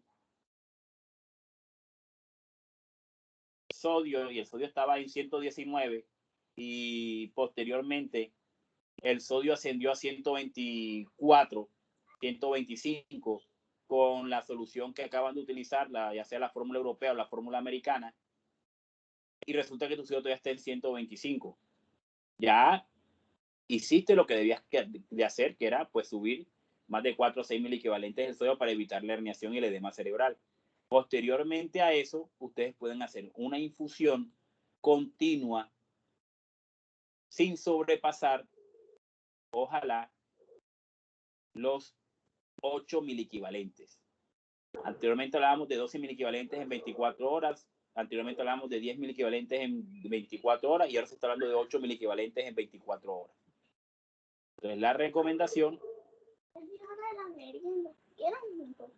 recomendación es que ustedes hagan la fórmula con 8 mil equivalentes. No sobrepasar esa regla. Es decir, 0.3 aproximadamente a 0.2 mil equivalentes en 24 horas. O sea, 0.3 mil equivalentes por hora. Más o menos le va a dar 8 mil equivalentes en 24 horas. Y eso lo haces entonces con la infusión para generar una solución hipertónica, y algunas vienen preparadas al 3% y lo más probable es que no las tengan preparadas. Uno la prepara con 410 de solución salina al 0.9% más 9 ampollas de natrol. Y eso se pasa entre 15 a 30 cc hora. Desafortunadamente, las fórmulas que ustedes ven ahí las utilizamos anteriormente desde el principio, desde que el paciente llegaba. Pero sucedió un problema, que realmente esa fórmula nos va a dar un valor superior al que realmente estamos pensando con esa fórmula. Es decir, que si tú quieres, por ejemplo, lo vas a hacer para 8 mil equivalentes, lo más probable es que estés pasando 10 mil equivalentes en 24 horas con la infusión. Entonces, con esta fórmula lo que hacíamos era que al principio, en las fases iniciales de tratamiento de tu paciente, generábamos como efecto negativo la mielonilisis póntina. Es una de las complicaciones frecuentes de la infusión de soluciones hipertónicas. Nosotros mismos generábamos ese efecto iatrogénico Eso hizo que estas fórmulas no se utilizaran al inicio. Solamente las vamos a utilizar al inicio en pacientes que presentan una hiponatremia crónica, que ahí tiene un escenario, se puede utilizar la infusión, pero en las agudas se pueden utilizar porque pueden causar ese efecto negativo. Entonces, ya concluyendo esa pregunta que me hacen ustedes, desafortunadamente estas solamente se deben utilizar después de haber corregido 4 a 6 mil equivalentes, aumentado 4 a 6 mil equivalentes los niveles de sodio al momento, entre 6 a 8 horas. Después de esas 8 horas, ya ustedes pueden utilizar estas infusiones, pero ojalá no sobrepasar la regla de los 8 mil equivalentes. ¿Entendido? Sí.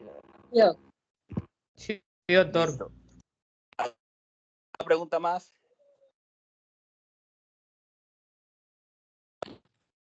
Profe, yo iba a hacer una pregunta.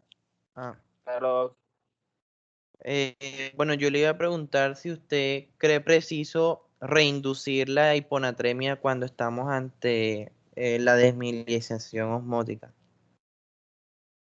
Doc, el problema de la desmilinización osmótica es que es un proceso que es muy difícilmente reversible. Generar en estos pacientes hiponatremia hay que hacerlo con mucho cuidado, o tratar de forzar la hiponatremia, que se presente la hiponatremia, porque puedes causar el otro efecto contrario. Entonces, Doc, la única forma para que tú forces o llegues a desencadenar una hiponatremia para mejorar esto es que el paciente se te torne crítico, porque del resto tratar de hacer eso vas a empeorar más el cuadro clínico y puedes causar obviamente otras complicaciones adicionales en tu paciente. Hay que tener mucho cuidado cuando manejamos la mielonitis póntina. Afortunadamente en mi caso yo nunca he tenido pues una mielonitis póntina, una desmielinización osmótica, pero si la tenemos hay que tener mucho cuidado en su corrección. Ok, doctor. Listo. ¿Alguna pregunta más? Profe, una última pregunta. ¿Hay algunos criterios clínicos, o sea, para diagnosticar el cerebro perdedor de sal? Sí, sí los hay, Doc. Criterios más que todo clínicos, pero al final se convergen con los criterios de laboratorio. O sea que no solamente los clínicos, porque es que el problema de la clínica es que puede estar también relacionada con otras patologías que desencadenan hiponatremia. Entonces tienes que también extrapolarlos con los estudios de laboratorio. Listo, doctor. Hay muchos algoritmos, Doc. Está el algoritmo, pero uno de los algoritmos que yo más uso en estos pacientes cuando pienso en enfermedad perdedora de sal es primero determinar si es renal o si es central. Eso es lo más importante inicialmente para poder determinar una conducta clínica y una conducta especialmente diagnóstica. Y de ahí entonces determino la conducta.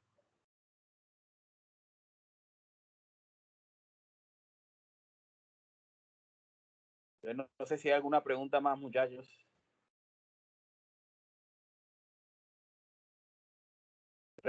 Para llegar al algoritmo de la enfermedad perdedora de sal, tienen que recordar que primero deben pasar, pues, determinar si es una verdadera hiponatremia. Si determinan que es una hiponatremia verdadera, que son las hiponatremias hipotónicas, las únicas hiponatremias verdaderas son las hiponatremias hipotónicas, son las únicas. Las hipertónicas y normotónicas son realmente falsas hiponatremias, son pseudohiponatremias. Lo primero que ustedes tienen que hacer en su paciente es que también descartar las causas de pseudohiponatremia. Por ejemplo, descartar hiperglicemia, descartar hipertrigliceridemia, descartar hiperproteinemia y descartar hiperlipidemia. Después que ustedes han descartado esas 4 causas, que es muy fácil de hacerlo, ustedes solamente con el hecho de tener una glucosa, perfil lipídico, ustedes más o menos pueden determinar si su paciente puede presentar una pseudohiponatremia. Por ejemplo, cuando ustedes están enfocando el manejo de la cetoacidosis diabética y el estado hiperosmolar no cetóxico, especialmente en ese tipo de pacientes, tienen que ustedes determinar si están frente a una pseudohiponatremia o una hiponatremia. Lo posterior a eso, entonces, cuando tienen una hiponatremia hipotónica verdadera, es determinar si es isovolémica, hipervolémica o hipovolémica.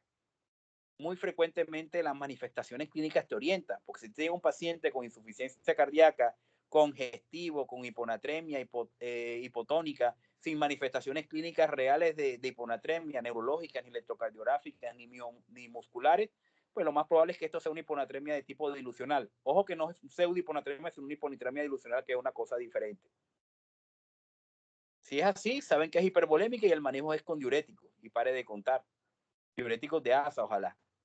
Porque el problema ahí no es realmente que haya baja concentración de sodio, sino que hay una dilución o una hemodilución desencadenada por la retención de volumen en los pacientes con falla cardíaca.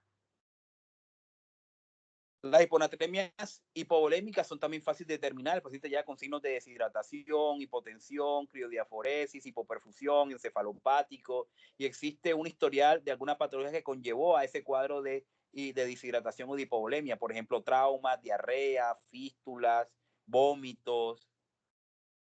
Y entonces ustedes más o menos así pueden determinar una conducta. Las más difíciles de diagnosticar son las euvolémicas, porque realmente manifestaciones clínicas evidentes son muy difíciles de encontrar. Si tú descartaste hipovolémica e hipervolémica, te quedas entonces con la euvolémica. Y entonces, en las euvolémicas es donde se encuentra el hipotiroidismo, se encuentra la enfermedad perdedora de sal, el síndrome inadecuado de hormona antidiurética, y se encuentra también la potomanía o los pacientes esquizofrénicos que consumen abundante concentración o cantidad de agua. De ahí entonces, si es una euvolémica, es muy importante determinar si es central o renal. Y para eso es muy importante que ustedes hagan FENA o también, calculen la osmolaridad urinaria y el sodio urinario. Muy difícil a veces de obtener porque desafortunadamente no todos los laboratorios tienen la capacidad de hacer estos dos estudios, pero si lo tienen, lo pueden realizar en las hiponatremias euvolémicas. Y entonces, si el problema se encuentra a nivel renal, es obvio que va a haber una pérdida de sodio y el sodio urinario va a estar elevado, igual que la osmolaridad, porque la osmolaridad la da el sodio en la orina. Si el problema es central y el problema no es renal, vas a tener entonces una orina con una tonicidad baja, es decir, sodio bajo por debajo de 20 equivalentes y una osmolaridad urinaria por debajo de 100. Entonces eso más o menos te va orientando al diagnóstico. Después de que eso sucede, ya entonces viene un abanico de posibilidades de laboratorio donde se consigue que el problema es central, debas hacer estudios imagenológicos en búsqueda posiblemente de patologías neoplásicas, patologías isquémicas, patologías infiltrativas, neuroinfección, que ya eso tendrá otro algoritmo un poco más complejo para determinar posiblemente cuál fue la causa de la hiponatremia. Y ahí viene el abanico de las enfermedades que ustedes me acaban de comentar. No sé si quedó claro. Yo creo que sí, doctor.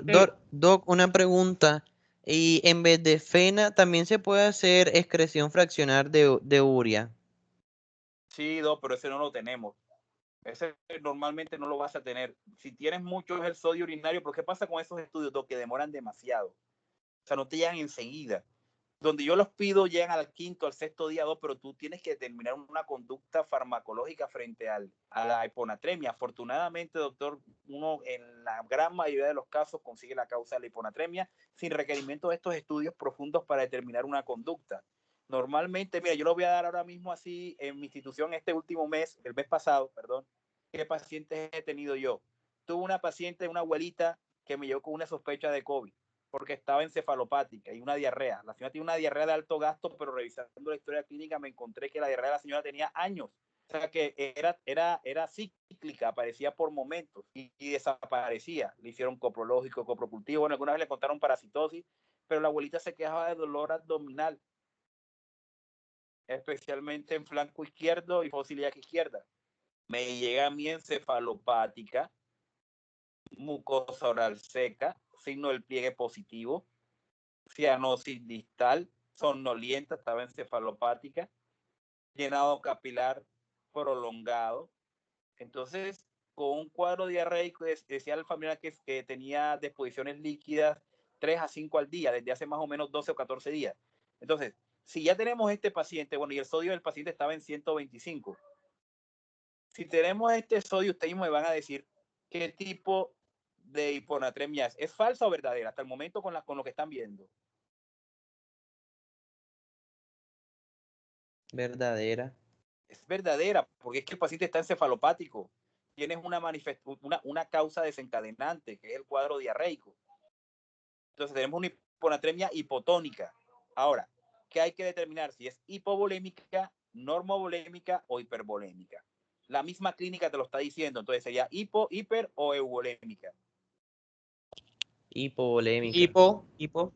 Listo. Necesitaste para eso un FENA, necesitaste para eso el sodio urinario, la osmolaridad plasmática, la concentración de urea en 24 horas. Necesitaron eso para llegar a un diagnóstico que era tan simple y tan evidente en las manifestaciones clínicas de tu paciente. No. Entonces estás frente a una hiponatremia hipotónica, hipovolémica. Ahora, ¿es aguda o crónica? Crónica. Crónica, porque después tiene más de 7 días con diarrea. Entonces ya tenemos una hiponatremia hipotónica, euvolémica, crónica. Ahora, ¿tiene manifestaciones neurológicas, sí o no? Sí, profe, o sea, Sí. no se siente crónica por la diarrea, sino porque ya el paciente está presentando manifestaciones neurológicas y eso está bastante asociado con las crónicas. O sea, Sí, cuando hay alteración a nivel neurológico, Profe, pero considera crónica no es por los días. crónica es por el tiempo, 48 horas. O sea, Cuando hablamos de, es que el tiempo que ustedes toman límite de 48 horas es el tiempo, o sea, ¿por qué Exacto. se da ese tiempo? Ese tiempo se da realmente es por el tiempo que tardan los osmolitos idiogénicos para compensar la hipotonicidad a nivel extracelular en la hiponatremia, claro. Entonces, realmente el tiempo que ustedes toman de aguda a crónica no es tanto las manifestaciones clínicas, sino más que todo es el tiempo que se tarda tu cuerpo en compensarlo. ¿Y cómo lo hace? Con los osmolitos idiogénicos, fosfato, taurina, inositol, que ustedes recordarán que cuando uno habla de la fisiopatología y la hiponatremia, hay una fase en donde tu propia célula busca la manera de compensarse. ¿Y cómo lo hace? Pues expulsando osmolitos idiogénicos desde del espacio intracelular hacia el espacio extracelular. ¿Para qué? Para aumentar la tonicidad a nivel extracelular, con el fin de que al aumentar la tonicidad a nivel extracelular, el agua en este paciente mejore en el espacio extracelular y generando así, tratando de mejorar ese equilibrio. Entonces, ¿qué pasa? Que cuando ustedes administran soluciones hipertónicas y se encuentran en esa fase crónica, donde hay osmolitos idiogénicos a nivel extracelular, y ustedes administran en forma inadecuada soluciones hipertónicas, van a aumentar exponencialmente la tonicidad a nivel extracelular. ¿Y qué va a hacer la célula? Pues va a sacar toda su agua para tratar de reducir la tonicidad que ahora ustedes están generando por la administración de soluciones hipertónicas. Entonces, ¿qué se va a generar? Pues se va a generar entonces de que la célula se va a deshidratar y eso es lo que genera la mielinitis pontina. Entonces, más de hablar de crónica, aunque sí es cierto que los pacientes que generan síntomas, que ahí siempre tienen más de 48 horas, los agudos también pueden presentar síntomas y sintomatología más grave. Entonces, no se tiene en cuenta que si es sintomático o no, sino el tiempo es por lo que les dije que tiene más de 7 días con un cuadro diarreico y que desde el primer momento en que empezó la diarrea y no se compensó, desde ahí empezó la hiponatremia. Entonces tenemos un paciente, no sé si eso quedó claro. Sí, doctor. Creo que haya quedado claro eso. Entonces, Sí. tenemos en este paciente, con el solo tener un sodio y revisar al paciente y escuchar a sus familiares, yo inmediatamente en mi diagnóstico coloqué trastorno hidroelectrolítico tipo hiponatremia, hipotónica, hipovolémica, crónica, moderada, con manifestaciones neurológicas. Para eso solamente necesité un sodio, nada más. No necesité más nada. Y la clínica, ya yo sé qué debo hacer. Las hiponatremias hipovolémicas se deben manejar con soluciones isotónicas inicialmente, porque tienes que expandir la volemia. O sea, expandir el volumen, o sea, administrarle volumen porque lo perdió por la diarrea, lo está perdiendo por la diarrea.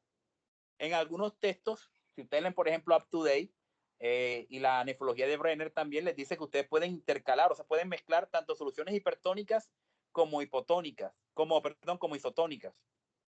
Pero como el problema de mi paciente es volumen, yo necesito administrarle volumen a mi paciente. Ahora, si con el volumen no mejora, tú puedes también administrar soluciones hipertónicas, pero no puede ser la solución hipertónica el enfoque de tratamiento inicial solamente. Porque si tú administras ese volumen que es poco, tú con 300 EC no vas a mejorar una hipovolemia.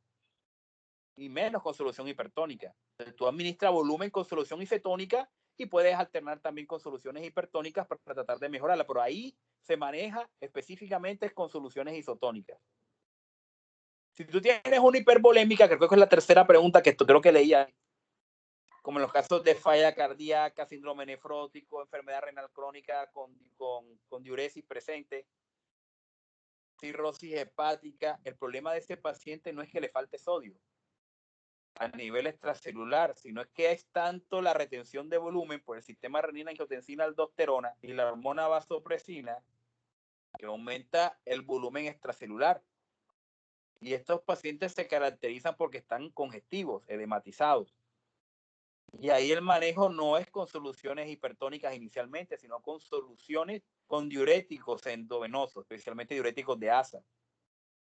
Diuréticos de asa, tú vas a reducir el volumen extracelular y con eso vas a ver cómo el sodio empieza a mejorar. Entonces, uno de los miedos que uno tiene al principio cuando empieza a manejar estos pacientes es que uno consigue el paciente con cirrosis hepática y ve el sodio en 125 y ve el paciente congestivo y uno dice, mierda, pero si uso furosemida voy a desencadenar hiponatremia. Pero realmente lo que va a hacer la furosemida es que aunque sí va a afectar el transporte de sodio, realmente lo que se va a producir una mayor afectación en el transporte del volumen, en la reabsorción de líquido, de volumen. Porque cuando ese sodio se elimina, porque no es reabsorbido por el asa de Henle, existen otros mecanismos compensadores que se encuentran a nivel del túbulo contorneado distal y el túbulo colector que no van a permitir que todo ese sodio se elimine. Se encuentran entonces algunos receptores como los RONK, los MAXI-K. Entonces no tengan miedo para manejar un paciente hipervolémico. Ahora, ustedes pueden utilizar soluciones hipertónicas en pacientes hipervolémicos, pero cuando ha fallado los diuréticos de asa. Y ahí pasan entonces a las soluciones hipertónicas junto con los diuréticos. Dime, Doc. Profe, ¿y por qué si el problema de volumen no se aplica a diuréticos osmóticos? ¿Como cuáles? Manitol. Por ejemplo, el manitol. Porque el manitol tiene un problema, Doc, y es que el manitol también se puede llevar al otro escenario. Y el otro escenario que te puede llevar es que te lo puede llevar el paciente fácilmente hipernatremia, porque el manitol también puede causar hipernatremia. Y es un diurético muy potente, Doc, demasiado potente. Tú no quieres un diurético potente que pueda pasar el paciente al otro lado. Puedes fácilmente con ese medicamento, puedes fácilmente desencadenar una hipernatremia y empeorar más el estado clínico del paciente. O sea, es mejor utilizar diuréticos de asa, son los que están estudiados, los que demuestran menos efectos adversos en tu paciente y los que mejor controlan la hiponatremia dilucional. Ahora, el problema sucede en el euvolémico. En el euvolémico, ahí sí tienen que utilizar soluciones hipertónicas. Y ahí sí entra pues todo lo que ustedes acaban de comentar. Es decir, que no se puede utilizar ni en la hipotónica, ni en la hipovolémica, ni en la hipervolémica. Pero en la euvolémica sí tienen que utilizar soluciones hipertónicas para enfocarlo. Y ahí creo que viene la primera pregunta, pero no sé si ustedes cuando hablan de desalinización hablan del efecto negativo. Creo que es lo que hablan ustedes, el efecto negativo de utilizar soluciones isotónicas en pacientes con síndrome inadecuada de hormona antidiurética. No sé si se están refiriendo a eso.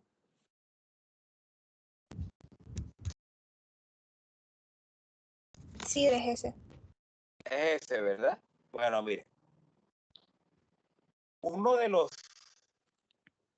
errores que cometemos nosotros los médicos es querer manejar las hiponatremias hipotónicas euvolémicas con solución salina isotónica. Especialmente recuerden que la principal causa de hiponatremia hipotónica euvolémica es el síndrome inadecuado de hormona antidiurética o el SIAD. Cuando ustedes administran solución salina isotónica, obviamente los niveles de sodio de la solución salina isotónica es la que más se asemeja junto con el Harman, aunque el Harman es más hipotónico, un poquito hipotónico, pero la solución isotónica es la que más se asemeja a la del plasma. Cuando ustedes administran un volumen de solución isotónica, obviamente esa misma concentración de agua y de sodio va a llegar también hacia el túbulo, hacia la arteriola aferentes, va a pasar obviamente, bueno, finalmente va a llegar hacia los túbulos contorneados, especialmente al túbulo contorneado distal y al túbulo colector, Y resulta que ahí se encuentran una serie de receptores o de canales que cuando entra una concentración de sodio y de agua va a encargarse de distribuirlo, ya sea eliminando el sodio o reabsorbiendo, igual con el agua.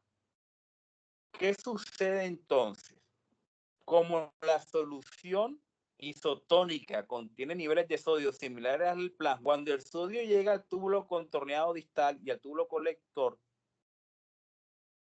el sodio, por los canales que se encuentran ahí, que son canales que reabsorben sodio, no lo hacen porque es isotónica. No se va a reabsorber una concentración importante de sodio. Y si lo hace, no se va a reabsorber toda esa concentración de sodio. Prácticamente el sodio pasa sin cambios hacia la orina, pero el volumen no, porque el agua llega hacia el túbulo colector y como hay un síndrome inadecuado de hormona antidiurética donde se produce en forma inadecuada la hormona antidiurética, o sea, se estimula permanentemente, la hormona antidiurética, ¿qué va a hacer? Reabsorber el agua, la reabsorbe por los canales de ocopolina que yo les expliqué ahorita.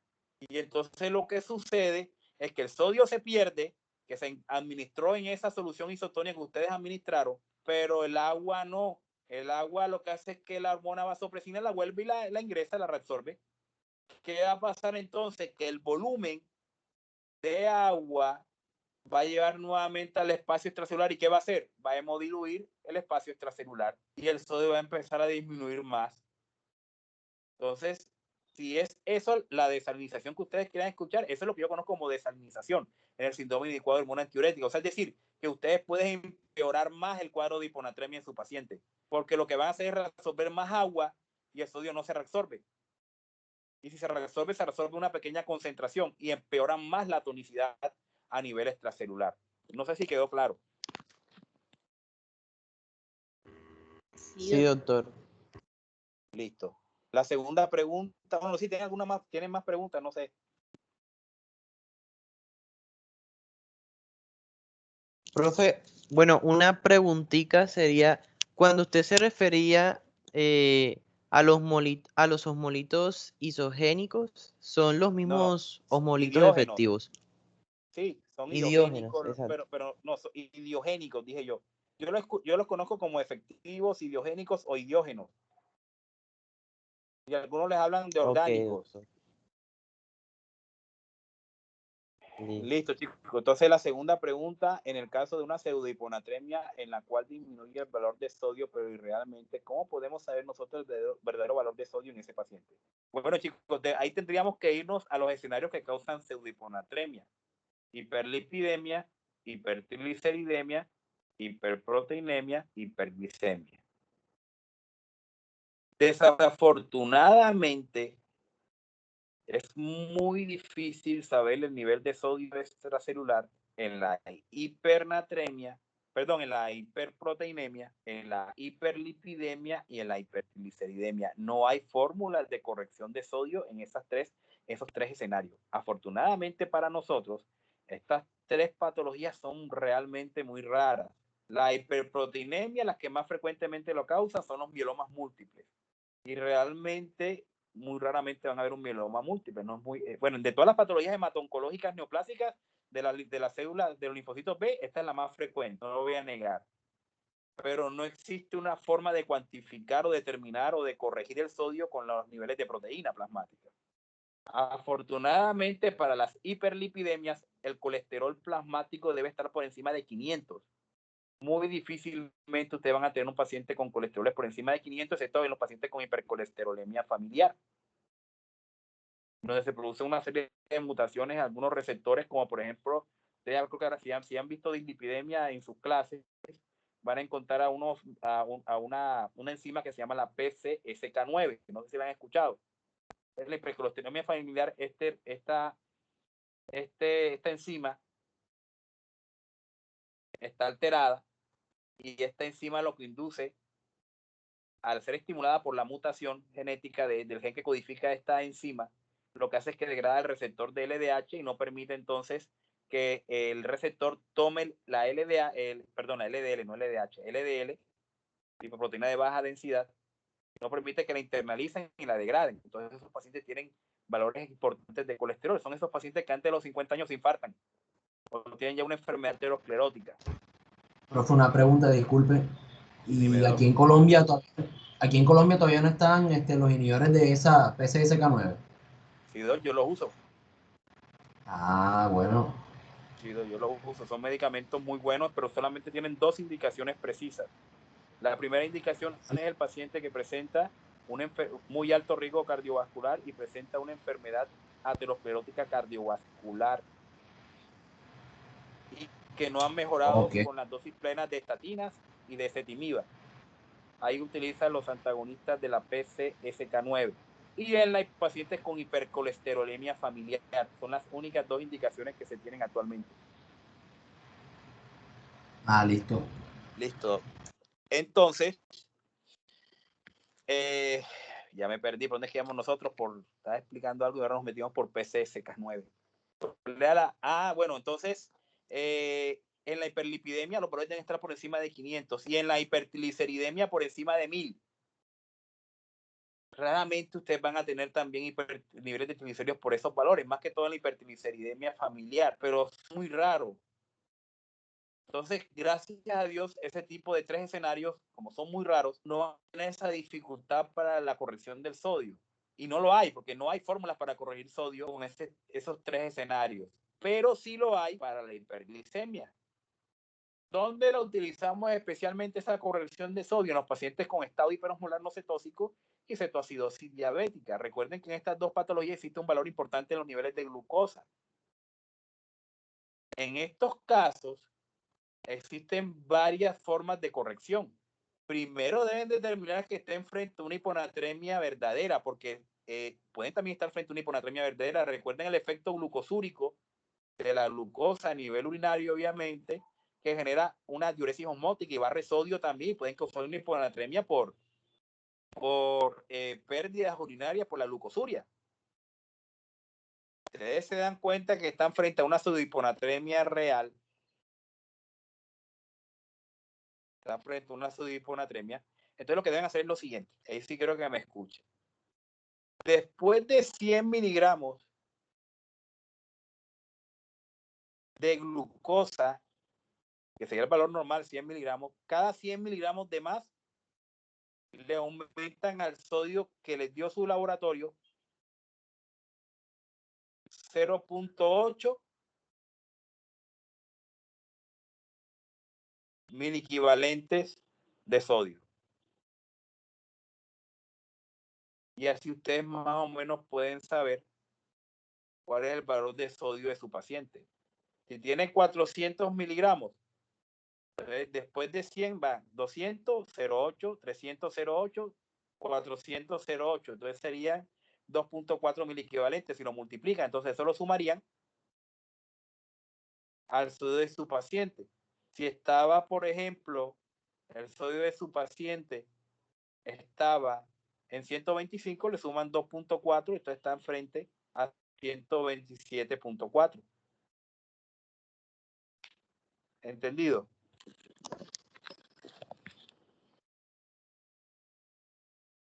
Sí, Doc. Sí, Doc.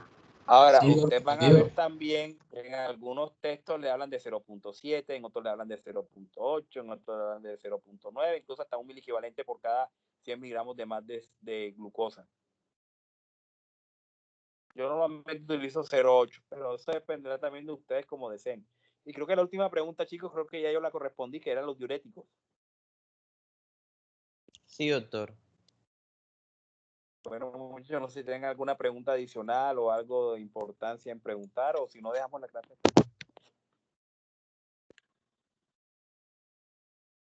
Bueno, muchachos, entonces nos vemos mañana. Cuídense mucho, hasta luego. Listo, profe, nos vemos. Bueno, hasta luego. Gracias. Chao, chicos. Chao. Hasta luego.